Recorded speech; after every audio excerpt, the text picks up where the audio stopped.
और चलिए अब बात कर लेते हैं कर्नाटक के, जहां मुडा के प्लॉट्स पर शुरू हुए विवाद के बाद अब नेता अपने प्लॉट वापस कर रहे हैं। पहले मुख्यमंत्री सिद्धरमैया ने यह काम किया और फिर अब कांग्रेस के राष्ट्रीय अध्यक्ष मल्लिकार्जुन खड़गे ने अपने सिद्धार्थ ट्रस्ट की 5 एकड़ जमीन सरकार को वापस कर दी। अनंत, इस जमीन को लेकर बीजेपी ने सवाल उठाए थे। कुल मिलाकर बीजेपी आक्रामक है और सत्तारूढ़ कांग्रेस इस मुद्दे पर बैकफुट पर नजर आ रही है।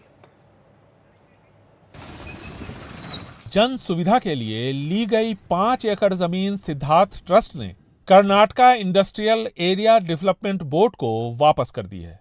बीजेपी के राज्यसभा सांसद लहर सिंह ने इस मामले में पक्षपात का आरोप लगाया था। भले ही जमीन का टुकड़ा खड़गे परिवार के ट्रस्ट की तरफ से वापस किया गया हो, लेकिन बीजेपी इससे संतुष्ट नहीं है। जब चाह जमीन अलॉट करवाई, जब चाह जमीन दी, ये कोई तरीका नहीं होता है। जब माननीय राज्यपाल के पास में एक पिटीशन पेंडिंग पड़ी है इस जमीन की, अनैतिक गैर कानूनी तरीके से उनको दी गई है जमीन, तो इस जमीन को वापस लौटाने का जांच के पहले ये बनता नहीं है और न मैं समझता हूँ केआईडी भी इसको एक्सेप्ट कर सकती है।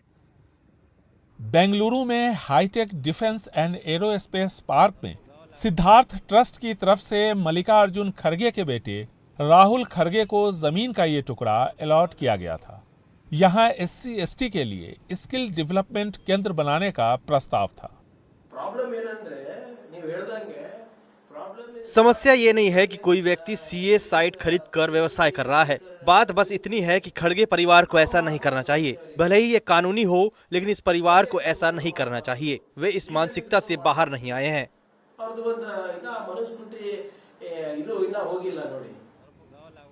सिद्धार्थ ट्रस्ट से पहले मुख्यमंत्री सिद्धरमैया की पत्नी ने मुडा की 14 साइट्स वापस कर दी, लेकिन इससे पहले लोकायुक्त और ईडी की जांच शुरू हो गई थी।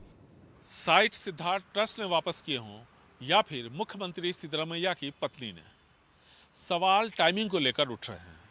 अगर सब कुछ कानून संगत था तो फिर जांच पूरी होने से पहले जमीन के टुकड़ों को वापस करने की क्या जरूरत थी? जांच पूरी होने से पहले साइट्स वापस किए गए हैं, ऐसे में सरकार की नीयत पर सवाल तो उठेंगे ही। बेंगलुरु से कैमरामैन कुमार के साथ निहाल किदवई, NDTV इंडिया।